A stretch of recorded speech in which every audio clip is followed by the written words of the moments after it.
Boa noite a todos os nossos amigos ouvintes do vlog do Cordilo Pedro Villanueva. Desde já agradeço as doações que recebo e continue dando essa empreitada para gravar novos conteúdos e inscreva-se neste canal.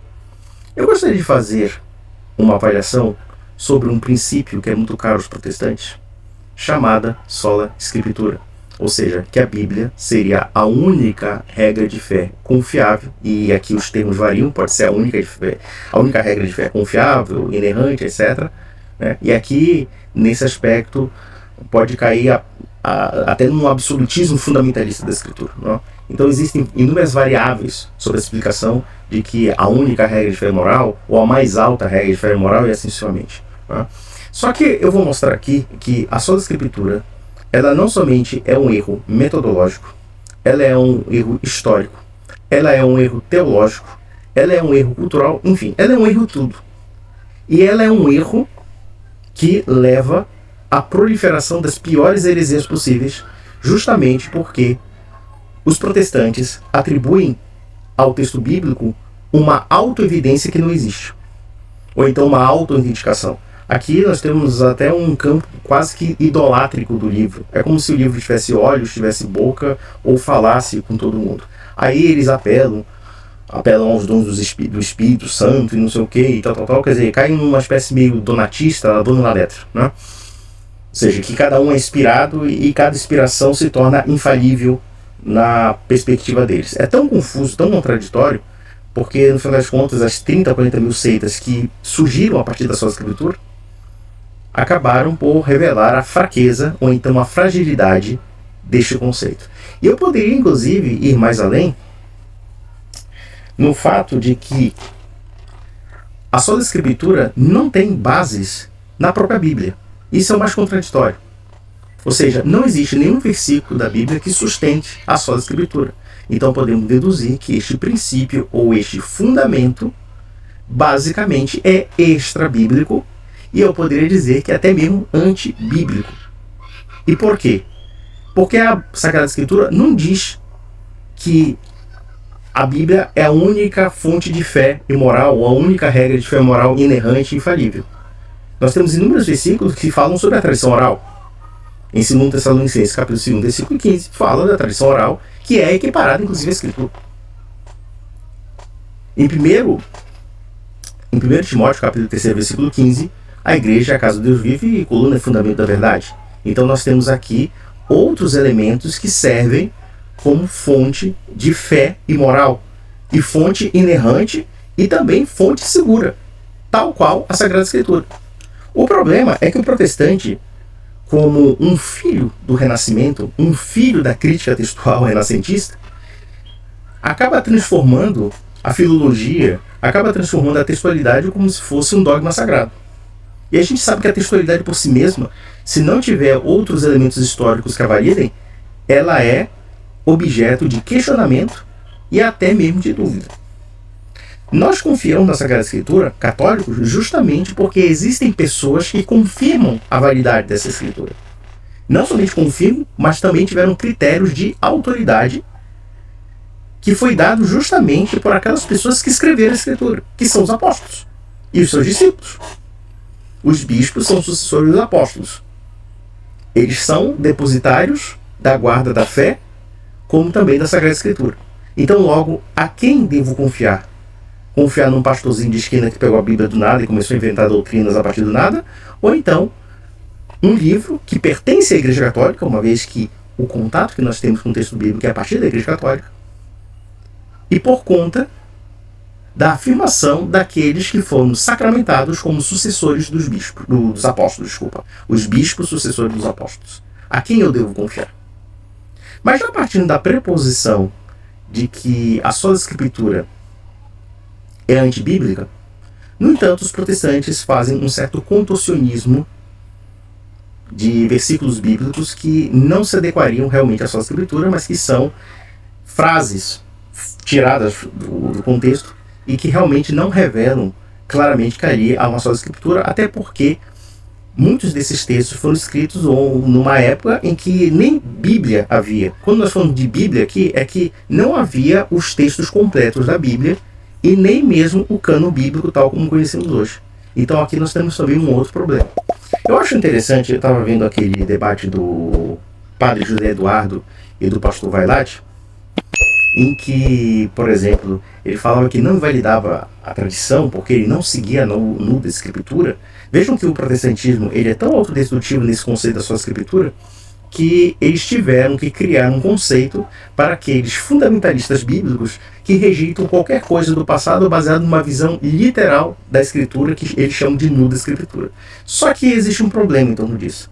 Partindo da pressuposição de que eles colocam a Bíblia como única fonte de fé e prática, ou a maior fonte de fé e prática, e partindo da pressuposição de que, mesmo argumentando isso na prática, porém, é o intérprete que se coloca como inerrante no sentido da regra de fé e prática, então a conclusão lógica da sua escritura é a nula escritura. Ou seja, do século XVI até o século XXI, o que nós vemos é a destruição da tradição dentro do protestantismo. Se os segmentos protestantes tradicionais aceitam os concílios ecumênicos, ou aceitam algumas tradições, e claro que eles depuram essas tradições, no entanto, a lógica da sola escritura, justamente porque dá o poder do intérprete pressupor que a sua interpretação é certa, nada impede de a sua leitura achar que a tradição não é válida, é excluidente, justamente porque ele tem um entendimento, segundo a escritura, de que aquela tradição não é válida, de que aquela tradição pode ser dispensada, já que essa tradição, segundo eles, não é inerrante também. Mas já voltando à questão do pastor Vailate, ele fez duas citações que, no meu entender, mostram uma incoerência lógica e silogística.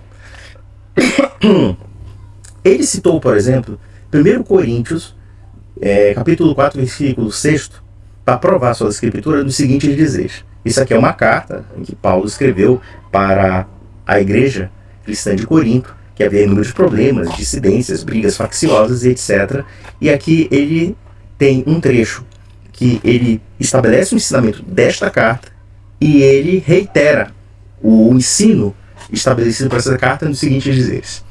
E eu, irmãos, apliquei estas coisas por semelhança a mim e a Apolo, por amor de vós, para que em nós aprendais a não ir além do que está escrito, não vos ensoberbendo a favor de um contra o outro.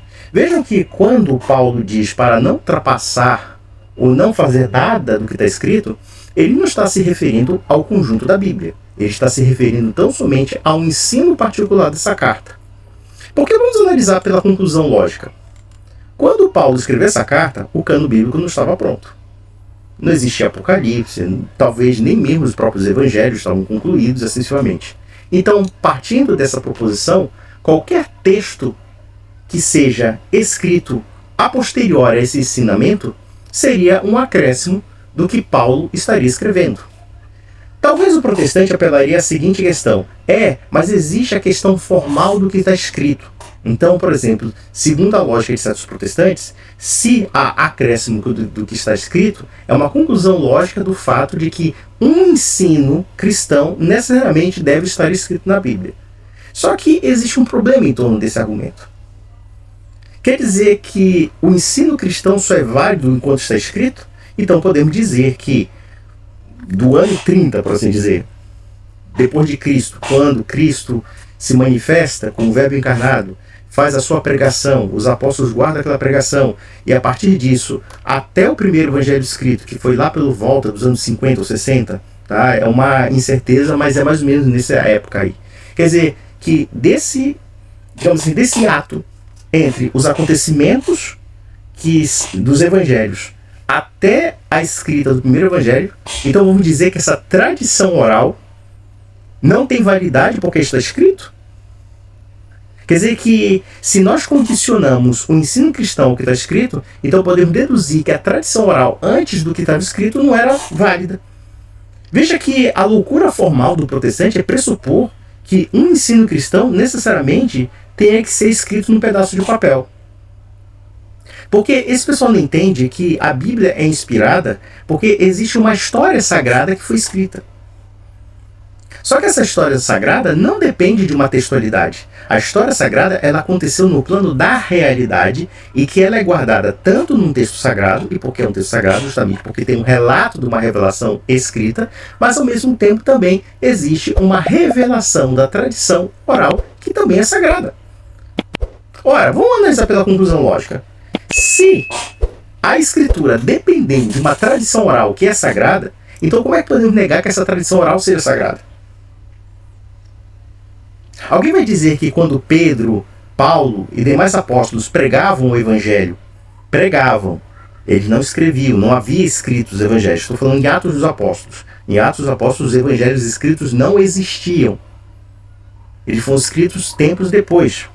O próprio texto de Atos dos Apóstolos foi escrito depois dos acontecimentos de Atos dos Apóstolos. Então vamos dizer que os relatos orais que foram guardados pelos apóstolos, nós vamos dizer que eles só foram validados a partir do que está escrito? Isso não tem a menor lógica. Da mesma forma também que se Paulo de Tarso está falando que não ultrapassa aquilo que está escrito, ele não está falando da Bíblia. Ele não está falando do conjunto dos livros, ele está falando de uma carta em particular. Por quê? Porque outros textos foram acrescentados baseados em tradições orais que também foram ensinadas. Então foram acrescidos ao que está escrito nele. Então isso não pode, esse versículo não pode se referendar com relação à Bíblia e nem mesmo a uma textualidade escrita. Pelo contrário, ele só está falando tão somente de ensinamento. O mesmo pode falar de Apocalipse. Eles falam a mesma coisa aqui, né?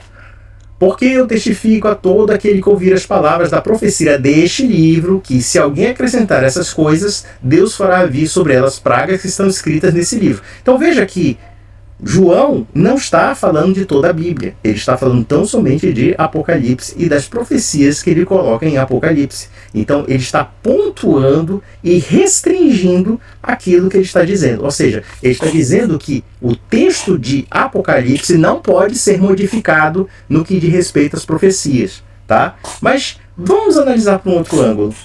Mas quem é que faz a verdadeira e legítima interpretação dessas profecias?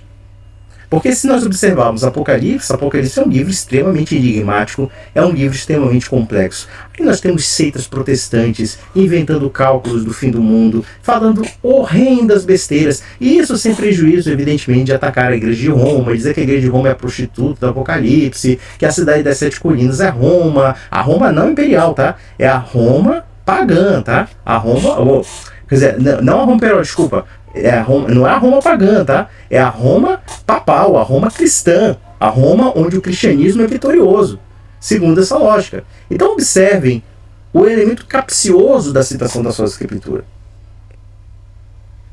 Quer dizer, não existe nenhuma citação que reitere a sua escritura por inúmeras razões textuais, porque os devidos ensinos que falam a respeito da escritura nunca coloca a escritura num plano necessariamente superior à autoridade da igreja, nunca coloca a escritura num plano superior à tradição. É justamente o contrário. A tradição faz a escritura. Por que a tradição faz a escritura? É simples. É porque existem os acontecimentos, esses acontecimentos são vistos, eles se tornam um conjunto de ensinos orais, e a partir desses ensinos orais, uma parte desses ensinos são escritos. E claro que, sendo uma parte desses ensinos escritos, a tradição oral não deixa de existir por causa dos escritos. Isso é uma coisa completamente louca. Por quê?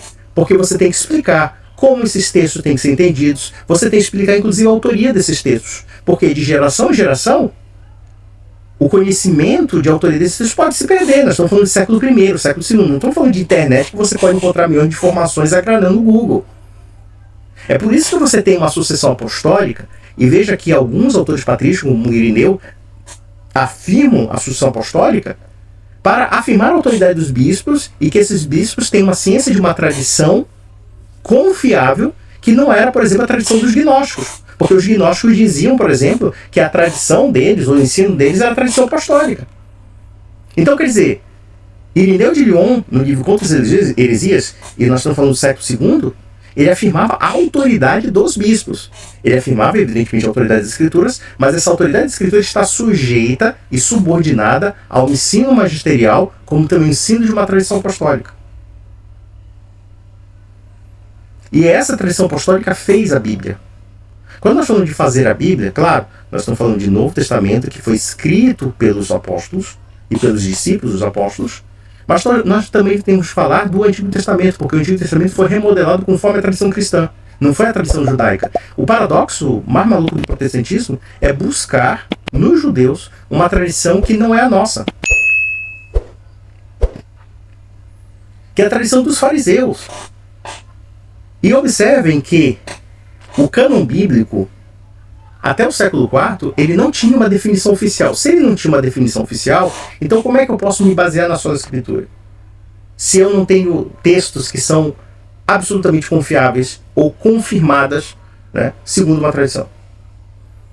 Porque, por exemplo, em algumas igrejas cristãs circulavam livros que hoje nós não consideramos apócrifos, mas não são inspirados. Clemente, primeiro Clemente, né, a carta de São Clemente Romano aos Coríntios era considerada uma carta inspirada em algumas igrejas cristãs. Depois ela foi retirada como livro inspirado, mas ela serve como livro edificante, inclusive registrando a história da igreja de Roma já no final do século I. E algumas igrejas cristãs da sucessão apostólica, como por exemplo a igreja etíope, a igreja armênia, tinham São Clemente Romano como carta inspirada. Na verdade, a Bíblia etíope até hoje tem São Clemente Romano, a carta de São Clemente Romano aos Coríntios. Aí eu pergunto para vocês, não precisou da tradição até para definir a Bíblia? Claro que precisou. Então cadê a sola escritura? A sola escritura é um erro lógico. Por quê? Porque ela é contra a natureza dos fatos históricos. Ela é um culto idolátrico do texto. E quando eu digo que é um culto idolátrico renascentista. Por quê? Porque houve uma tendência na Europa, na busca dos textos gregos latinos, a busca da filologia, da crítica textual. O protestante adora isso. Vocês são renascentistas no pleno sentido da palavra. Nesse sentido. E é por isso que existe uma sobrevalorização textual em detrimento de outros fatores que são componentes do texto, sem o qual o texto não existe. E é uma coisa bem básica, sabe o que é? É o sujeito. Qual é o sujeito da Bíblia? É a igreja. Se não há igreja, não há Bíblia. Muitos protestantes vão ficar possessos de diabo. Que absurdo! Você fala, não é absurdo, é história, meu filho. É história. Lutero só teve contato com a Bíblia através da igreja, porque ele era monge. Ele traduziu a partir de quem? A partir dos textos guardados pela igreja. Outro absurdo que esse Vailate falou é que a igreja nasceu da Bíblia. É sério, eu fico impressionado porque o Vailate é um homem culto, é um homem que tem instrução. Mas em contrapartida, ele simplesmente projetando aquilo que acontece nas seitas protestantes, ele parte da pressuposição de que a igreja precisou da Bíblia para existir. Eu digo, não precisou, porque quem fundou a igreja não foi a Bíblia. Um livro não pode fundar nada, quem funda são pessoas. Uma instituição chamada igreja foi fundada por Deus, por Nosso Senhor e Salvador Jesus Cristo. Jesus Cristo fundou a Igreja Católica. É muito simples. Tudo bem que muitos idiotas vão dizer, não, a igreja era católica, mas não era romana. Tá bom, então refute Santo Inácio de Antioquia, refute São Clemente Romano, refute Santo Irineu de Lyon, refute muitos outros, porque a igreja de Roma está registrada historicamente, isso nos séculos I e II, como também até na carta de São Paulo aos Romanos. Né? Aos Romanos por quê? Porque havia uma igreja de Roma, né? Havia uma comunidade romana que nós chamamos de eclésia. Então, a maluquice desse povo é que a sola escritura realmente não serve de parâmetros para a história cristã. E isso porque ela não é histórica, justamente porque ela não é citada por ninguém na igreja primitiva, ela não é citada por ninguém nem pelos autores patrísticos. Todas as citações que a gente vê também dos autores patrísticos são citações enviesadas, citações deformadas desses textos. Por exemplo, quando alguém, autor patrístico, fala que validado pelas escrituras ou coisa parecida, aí o protestante entende como aquilo sola escritura. É sempre uma leitura casuística e parcial dos textos patrísticos. Eles fazem com os textos patrísticos a mesma coisa que eles fazem com a Bíblia. Porque não existe nenhum aspecto textual dentro da tradição cristã que afirme a sola escritura. Ela é realmente uma invenção humanista. E a sola escritura ela é incoerente do ponto de vista lógico. Até porque boa parte dos ensinos, e não somente cristãos, mas mesmo judaicos, quando nós falamos da Torá, quando nós falamos da tradição judaica, e claro que essa tradição judaica criou várias ramificações no mundo antigo, principalmente na época de Cristo, você tem várias facções judaicas. No entanto, os judeus entendem claramente que antes das leis de Moisés serem escritas, né, do Pentateuco, havia uma tradição oral. E essa tradição oral não se perdeu. Por quê? Porque os judeus continuam interpretando aquelas leis, né, aquelas leis que eles positivaram por escrito, mas existe uma Torá oral, existe uma tradição oral que é correlata ao texto bíblico. Essa tradição oral judaica remodela também o texto bíblico, e isso contra os próprios cristãos. Aí os protestantes vão buscar a tradição judaica, como se a tradição judaica, que é oposta ao cristianismo, fosse base para o próprio cristianismo. É porque, no fundo, o protestante não vê a igreja como judia. Isso é uma coisa assim que me parece muito sutil, que eles nem se apercebem, mas que eles acabam cometendo uma heresia e muito grave. Ora, a salvação veio dos judeus. Jesus Cristo era judeu, como também os apóstolos eram judeus. Só que, assim, a igreja ela nasce judia e ela guarda uma ciência da revelação do Antigo Testamento que é correlata à tradição cristã. Então vejam que a essência da coisa não é a Sagrada Escritura isolada. A Sagrada Escritura está envolvida no âmbito de um conjunto muito maior, de um ambiente histórico muito mais complexo, muito mais dinâmico. A Bíblia não é um livro que você tem que pegar e fazer uma interpretação isolada, como se não houvesse 2000 anos de história de uma instituição que foi zelosa não somente da sua preservação, como também da sua ortodoxia. Então, logo, a sua escritura é um erro lógico. É uma contradição em termos, porque se nós transformamos o texto como única regra de fé e moral, nós estamos simplesmente pegando a palavra de Deus, e quando falamos palavra de Deus aqui, existem inclusive vários sentidos da palavra de Deus, nós temos que relembrar. Não é somente escritura. A palavra de Deus pode ser a revelação divina. A palavra de Deus pode ser até o próprio Cristo, que é parte da revelação divina, é o Logos. Então nós temos vários aspectos equívocos da palavra de Deus, mas quando nós reduzimos a palavra de Deus a um texto, a uma questão puramente formal de um texto, nós não estamos dando conta de que durante muito tempo essa palavra de Deus não era um texto, era uma oralidade. Era muito mais até do que uma oralidade, era uma tradição. E era muito mais do que uma própria tradição, era uma parte de uma cultura de um povo. E que a Sagrada Escritura é subproduto da cultura de um povo. Seja ele o judeu, seja ele cristão. E mesmo o povo cristão, ele nasce no ambiente judaico. Muitas das tradições cristãs que hoje guardamos, e que nós chamamos de Sagrada Tradição, são reproduções fidelíssimas do templo. Vejam, por exemplo, que isso eu vou até emprestar uma assistência do nosso querido católico Scott Hahn, que ele fala que o sacramento cristão é o sacramento da nova aliança. Vejam, por exemplo, o caso de que Cristo se oferece em sacrifício no pão e no vinho, quando ele diz que este é meu corpo, este é meu sangue, que será derramado por vós para a remissão dos pecados, assim sucessivamente. Vejam que ele, ao mesmo tempo que ele reconstrói o terceiro templo, que no caso é a própria igreja, e essa igreja não é mais uma igreja física, como os judeus entendiam, mas sim uma igreja que é visível, evidentemente terrena, mas ao mesmo tempo também uma igreja espiritual, ou seja, que nós pertencemos a um corpo místico. Por outro lado, ele nos deixa um rito sacrificial, que é o sacrifício do Cordeiro, que é ele próprio. E esse sacrifício se atualiza sempre, se atualiza sempre, se atualiza sempre, renovando a nossa aliança com Deus, a aliança de Deus com o povo da igreja. E isso está na tradição. Evidentemente que você tem reminiscências bíblicas em torno disso. Mas acima de tudo, quando falamos de Eucaristia, isso está na tradição. Como a gente compreende isso? Isso é tão evidente que no debate do padre José Eduardo com o pastor Vailate, o Vailate tem uma posição tipicamente zwingliana de negar a presença real de Cristo. E aqui ele entra em contradição com os próprios reformadores, como Lutero, como Calvino. Em algum ponto, tanto os luteranos como os calvinistas acreditam na presença real de Cristo. Ainda que de uma forma diferenciada e, no meu entender, uma forma incompleta como a igreja entende. Os anglicanos também acreditam na presença real, mas ele não acredita. Então aqui nós temos um problema muito sério de teologia. E aqui também nós vemos mais o problema da sócia escritura, que reduz o cristianismo a mais completa subjetividade e reduz inclusive a história sagrada a uma mera textualidade. É como se de repente a história sagrada, fosse apenas um texto de um livro e não uma realidade histórica pré-existente que foi registrada parcialmente no livro.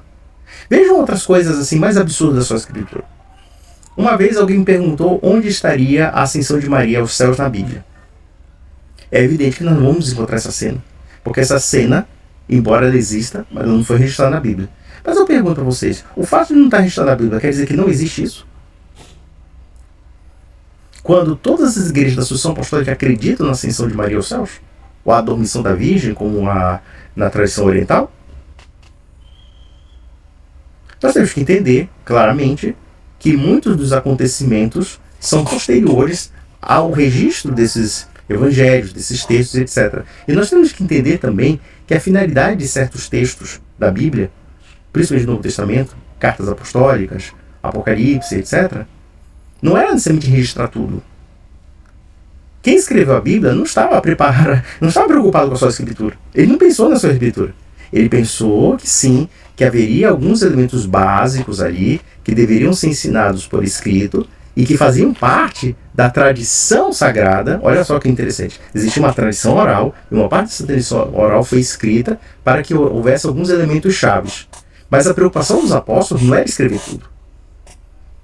Por exemplo, quando nós falamos da morte de Pedro, da morte de Paulo, da morte da Virgem Maria, que no caso a Virgem Maria teve um estado de sono e subiu aos céus. Existem vários relatos sobre isso, tá? Mas no geral a crença é que ela subiu corporificada e alma, né, na glória do céu, tá? Seja o que for, o fato é o seguinte. As cartas apostólicas, elas, se vocês analisarem o teor delas, elas têm um teor de resolução de certos problemas comunitários ali. E que talvez muitos dos acontecimentos, como falei aqui, né, muitos dos acontecimentos com a morte de Pedro e Paulo não estão registrados na Bíblia, mas ninguém vai dizer, por exemplo, que esses acontecimentos não existem. Então a gente vai dizer o seguinte: não existe nenhum registro que Paulo morreu, não existe nenhum registro que Pedro morreu. Então logo, esses personagens não morreram? A Virgem Maria também, que é citada em Lucas, que é citada em João, enfim, e citada até mesmo em Atos dos Apóstolos, como parte da comunidade cristã, quer dizer, ela foi ali e ela sumiu no texto, então pronto, ela está presa ao texto. Então ela é um personagem preso ao texto, ela não é um personagem real, de carne e osso, né, que viveu durante um certo tempo na igreja, enfim. Então observem que o protestante transforma a história bíblica numa espécie de um romance fictício. Porque da feita que ele coloca toda a história cristã na dependência de um texto, mesmo esse texto sendo sagrado, ele não se dá conta de que mais do que o texto sagrado existe uma história sagrada. E essa história sagrada não é somente relatada textualmente, ela é relatada oralmente também. Então sabemos pela oralidade que a Virgem Maria subiu aos céus. E isso é um consenso entre as igrejas cristãs. Não está registrado na Bíblia, pelo menos não claramente. Existem algumas reminiscências, existem algumas especulações, por exemplo, em que Apocalipse 12 falaria da Virgem Maria assunta aos céus, né? Em que aquela mulher que tem a lua aos seus pés, que tem o sol, né, em seu corpo, e ela tem uma diadema, e ela está no céu, e ela é inclusive equiparada à Arca da Aliança, e assim sucessivamente. Isso poderia supor a ascensão de Maria aos céus, mas isso é uma especulação, evidentemente. Mas isso não deixa de ter uma certa razoabilidade. Pode ser que João tenha falado de uma forma enigmática sobre a ascensão de Maria. E mesmo assim, nós temos que entender que a tradição oral, ela não é excludente das escrituras, ela é um complemento. Porque uma parte dela foi escrita nas escrituras e a outra parte não. Por quê? Nós não temos relatos de Pedro e Paulo mortos, né? A morte de Pedro e Paulo na Bíblia. Então a gente vai dizer que se não há na escritura isso, então isso não é válido? Isso não tem o menor sentido. Existem inúmeras razões para certos elementos da tradição cristã não terem sido escritos na escritura. Inúmeras razões. Quais são as razões que eu poderia alegar? Que talvez o foco não era esse. Ou então, que alguns acontecimentos foram posteriores à conclusão do texto bíblico. É possível que a Virgem Maria tenha ascendido aos céus, porque ela provavelmente ela teve ela deve ter morrido talvez com uma tenridade, assim, né? Desculpa, ela tenha morrido talvez muito velha, muito idosa. Isso ninguém sabe, né? Ninguém sabe ao certo, mas o que se sabe mesmo é que houve de fato essa ascensão aos céus. Existe uma tradição que diz que a Maria não necessariamente teve o corpo perecido, mas sim que ela subiu aos céus. Teve um estado de morte, mas ela não subiu aos céus. Ela conheceu a morte, mas ela não se deteriorou. Ela pode ter morrido muito velha, ela pode ter morrido posteriormente à conclusão dos evangelhos. Existem inúmeras razões para não se colocar no texto bíblico. Como também existem muitas razões para não colocar no texto bíblico, justamente porque o texto bíblico tinha outras focalizações, o que não tira a importância da tradição. Essa é que é a grande questão. A tradição e a escritura são elementos correlatos, são elementos complementares. E muita coisa do que é escrito depende, sim, do entendimento que a tradição dá a esses textos. Sem a tradição, nós não temos texto escrito. A composição dos textos dependeu de uma tradição. A afirmação canônica desses textos também dependeu de uma tradição. E assim sucessivamente. Então a lógica do pastor Vailate é uma lógica que mostra um certo desconhecimento do modo de pensar do mundo antigo. E nós temos que entender que essa idolatria textual que os protestantes têm não é algo comum entre os judeus e nem entre os cristãos, porque existe a tradição correlata pela qual nós temos que entender esses textos. É simples assim. Então eu digo, a sola escritura é uma bizarrice. A sola escritura é um erro teológico. Por quê? Porque ela não tem bases bíblicas. Ela é um erro metodológico. Por quê? Porque ela negligencia alguns pontos históricos da tradição e da institucionalidade que redundaram na formalização do texto bíblico.